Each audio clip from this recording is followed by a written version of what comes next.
Kalau yang karena nasab kita tahu 7 ya. Kalau dalam bahasa Arab 7, kalau dalam bahasa Jawa itu tinggal 4. Ya 7 itu apa saja coba yang hafal Quran tuh. Hurrimat alaikum ummahatukum wa banatukum wa akhwatukum wa ammatukum wa kholatukum wa banatul akhi wa banatul ukhti. Itu kalau dalam bahasa Arab muharramatun nikah itu ada 7. Tapi orang Jawa bilang hanya 4. Sebenarnya memang 4. Karena orang Arab itu kan ngitungnya ibu, putri, saudara putri, bule dari bapak, bule dari ibu, keponakan dari saudara lelaki, keponakan dari saudara perempuan. Kalau orang Jawa kan ngitungnya bule ya 1. Ya kan saudaranya bapak atau ibu kita bilang bule. Kalau orang Arab enggak. Kalau saudaranya bapak ammah, ya saudaranya bapak itu ammah. Kalau saudaranya ibu kholah, maka dihitung 2 wa ammatukum wa kholatukum. Kalau anaknya saudara orang Jawa bilang keponakan. Kalau orang Arab dihitung wa banatul akhi wa banatul ukhti. Sehingga 4 ini di Jawa diringkas jadi berapa? 2. Yaitu haram menikahi bule dan haram menikahi keponakan. Jelas ya? Kemudian yang kedua haram karena rodok. Jika kamu nyusu sama Sri misalnya, otomatis anaknya Sri saudara rodok, dan ibu yang kamu susui otomatis ibu rodok, suaminya Sri bapak rodok. Itu karena rodok. Terus ketiga karena musoharoh. Ya ini didengerin supaya jadi ahli hukum. Jadi masa Universitas Islam Indonesia tidak tahu muharramatun nikah. Kamu jangan ikut bahasa-bahasanya artis-artis gaul di Jakarta. Di Jakarta itu kalau orang sudah nikah malah namanya muhrim. Itu sebenarnya salah bahasa. Justru yang bisa dinikah itu harus ajnabiyah orang lain. Kalau mahram malah gak boleh dinikah. Karena maknanya mahram itu orang yang haram dinikah. Jadi justru istri itu bahasa fikihnya ajnabiyah orang lain. Kan buktinya boleh dinikah. Kalau mahram itu orang yang haram dinikah. Tapi ya sudah ada bahasa gaul gitu ya ikut saja. Lebih goblok tapi tidak usah ikut goblok. Karena itu memang salah, bahasa itu salah sebetulnya. Makanya istri itu repot, di fikih itu repot. Fikih itu kalau bahasakan istri itu ajnabiyah orang lain. Kalau anak itu anak, kalau istri itu tetap bahasanya ajnabiyah orang lain. Jika sekali dicerai ya benar-benar menjadi orang lain. Kalau kita mati ya benar-benar menjadi orang lain. Buktinya boleh dinikah orang lain. Jika kalau dalam pepatah Jawa ini ajarannya bapak saya, kamu harus ikut. Kalau ajaran bapak saya, nak bojo be anak tukaran, kudu bela anak. Mergo ora ono mantan anak, tapi sono mantan istri. Sehingga tradisi keluarga saya itu pokoknya anak itu nomor 1, baru istri. Nggak tahu kalau tradisi sampean istri dulu baru anak. Gitu. Karena tadi cara berpikir anak itu selalu anak. Ya anak itu selalu anak. Tapi kalau istri tidak mesti. Apalagi istri sampean cantik itu sampean mati gitu sudah. Ya sudah selesai. Mesti nikah orang lain gitu. Nggak tahu nanti kalau di surga ikut siapa, nggak tahu ini.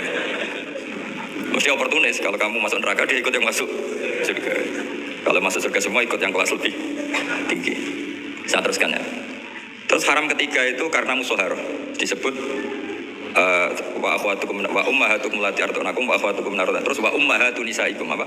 Wa ummahatu sama mantu itu hubungannya 2. Ya saya ulang lagi. Misalnya kamu nikahi Sri, berarti ibunya Sri sebagai apa? Mertua. Itu menjadi mertua itu bimujarrodil akdi. Sekedar akad kamu bilang qabil tu nikahaha wa taswija bil mahrin madhkur. Itu langsung jadi mertua. Ya langsung jadi mertua.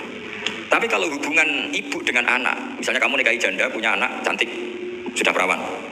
Terus setelah kamu nikah dengan janda ini, akad, itu belum menjadi anak tiri. Menjadi anak tiri betul setelah kamu hubungan suami istri dengan ibunya. Saya ulang lagi ya, jadi kalau menjadi mertua itu cukup akad. Tapi anak tiri menjadi anak tiri kamu yang haram dinikah, itu nunggu hubungan suami istri sama ibunya. Sebab itu agak rumit memang di fikih. Kenapa demikian? Karena ya memang aturannya gitu. Makanya disebut waroba ibukumul lati fi hujurikum min nisaikumul lati dakhaltum bihin fa illam takunu dakhaltum bihinna fala junaha alaikum. Jadi kalau hubungan menantu sama siapa? Mertua itu hanya dimulai akad. Jadi setelah akad sampai salaman apa ini sudah menjadi mahram dan selamanya haram dinikah karena sudah menjadi apa? Mertua kamu. Tapi kalau orang yang kamu nikah itu punya anak putri, itu menjadi anak tiri yang benar-benar berstatus anak tiri setelah hubungan sama istri. Ya ini jelas ya, makanya disebut seperti itu. Tapi di situ ada catatan waroba ibu kumulati fi hujurikum, anak tiri yang serumah. Itu semua ulama ngendikan kata fi hujurikum yang serumah itu diabaikan. Jadi tidak bisa misalnya gini, kamu nikah istri di Jogja, punya anak tiri di Jakarta, berarti halal karena tidak serumah. Wah itu sesat dan menyesatkan ya. Karena ada aturannya, fi hujurikum itu kalimat yang disebut Allah itu normatif. Normatif artinya umumnya anak tiri itu serumah, tapi bukan sebagai catatan hukum. Dan itu banyak sekali lafaz-lafaz yang disebut Allah atau disebut Rasulullah bukan sebagai catatan hukum, tapi normatif. Itu kan seperti gini. Jong, bukti kamu hormat tamu. Kalau ada tamu itu suguhi teh. Kalau ada tamu itu suguhi kopi. Itu normatif. Bukan berarti yang tidak nyuguhi kopi itu tidak menghormati tamu, tidak bisa seperti itu. Kalau tamunya darah tinggi, kan malah mati itu. Nah, ulama itu berkompeten, sangat kompeten sekali memahami Quran. Mana lafaz yang disebut Allah itu normatif, mana yang disebut Allah itu sebagai catatan hukum. Kalau fi hujurikum menjadi catatan hukum, maka maknanya begini. Haram menikahi anak tiri yang serumah. Waroba ibukumul lati fi hujurikum. Mafhumnya kalau tidak serumah, boleh wayo kacau. Ibunya kamu embat, anaknya kamu embat, hanya karena beda. Itu sesat dan menyesatkan. Makanya bahaya sekali nafsirkan Quran tanpa ilmu. Sampai ada ancaman man fassarul Quran bi ra'yihi falyatabawa maq'adahu minan nar. Orang menafsirkan Quran dengan semaunya sendiri, maka sama juga pesan satu tiket di neraka. Jadi sampean sama saya itu potensi masuk neraka saya sebetulnya. Karena saya nekuni tafsir. Itu bahaya sekali. Sebab itu saya tradisikan kalau ngaji itu pakai kitab supaya sanadnya mutasil sampai Rasulullah SAW. Nggak boleh mengajarkan Quran terjun bebas menurut saya. Memangnya agama menurut kamu enak aja. Nggak boleh agama kok menurut saya, agama yang menurut Allah dan Rasul. Nggak boleh menurut saya. Kalau menurut saya berarti agama macam-macam karena setiap orang menurut masing-masing. Ya saya teruskan ya. Jadi di antara dengan tanda kutip jebakan-jebakan lafaz adalah kita tidak pernah tahu lafaz itu disebut itu karena apa. Karena mewakili kelompoknya. Seperti tadi, saya punya tamu terus manggil sekenanya.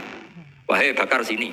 Kira-kira yang datang Umar tetap saya seneng nggak seneng. Butuhnya ada orang yang hormat tamu. Yang datang Ali ya saya seneng. Yang datang Zaid yang seneng. Yang datang siapa saja seneng.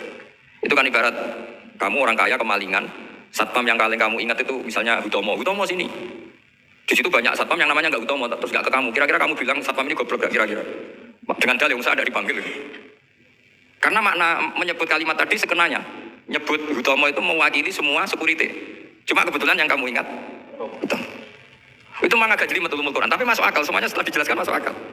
Ketika yang datang siapa saja kamu tetap matur nuwun, karena ada yang menolong. Nah lafaz di Quran ya seperti itu. Kadang lafaz itu pengganti sejenis. Kenapa pengganti? Misalnya yang masyhur dalam madhab kita. Rasulullah itu mengeluarkan zakat fitrah so'an min tamrin atau so'an min akidin. Rasulullah mengeluarkan zakat fitrah dari kurma. Imam Syafi'i tidak maknani kurma tapi dimaknani kuti ahli baladi. Makanan pokok yang sesuai negara masing-masing. Sehingga kalau orang Jawa ya pakainya beras. Meskipun di hadis disebutkan tamar. Sama seperti Nabi ketika gini. Tasoddaku walau bisik kita merotin. Sedekahlah meskipun dengan separuh kurma. Kira-kira orang miskin Indonesia kamu kasih separuh kurma itu dianggap ngenyak apa enggak? Ya maksudnya separuh kurma itu kalau kita ya mungkin setengah kilo atau telur setengah kilo. Atau kata separuh secuil itu maknanya kitah yasiro. Saking sedikitnya diistilahkan secuil. Tapi bukan berarti cuilan betul. Nah kalau ingin persis hadis tadi ya satu kurma kamu cuil terus kamu kasihkan. Kira-kira dianggap ngenyak apa dianggap sedekah. Nah sama misalnya Rasulullah ngendikan. Semoga Allah memberi berkah orang yang ketika 10 Muharram mengusap anak yatim. Itu yang penting usapnya apa sedekahnya. Terus kamu orang yatim kamu kumpulkan kamu usap semua kepalanya. Itu kira-kira itu dianggap apa coba? Wis medhit di dalil kira-kira. Nah nuruti teks hadis itu ya memang usap kepala. Tapi semua sepakat maknanya ngusap itu ibaratun anis syafaqah. Bentuk kasih sayang. Dan kasih sayang itu paling praktis ya ngasih uang atau ngasih sesuatu yang manfaat untuk anak yatim itu. Karena ngusap tok. Celuk watu-watu dibeli orang parade ngusap anak yatim. Nah itu ya termasuk di ulumul Quran diikutkan bab mafhum dan mantuk. Jadi memang susah. Jadi ahli Quran itu susah.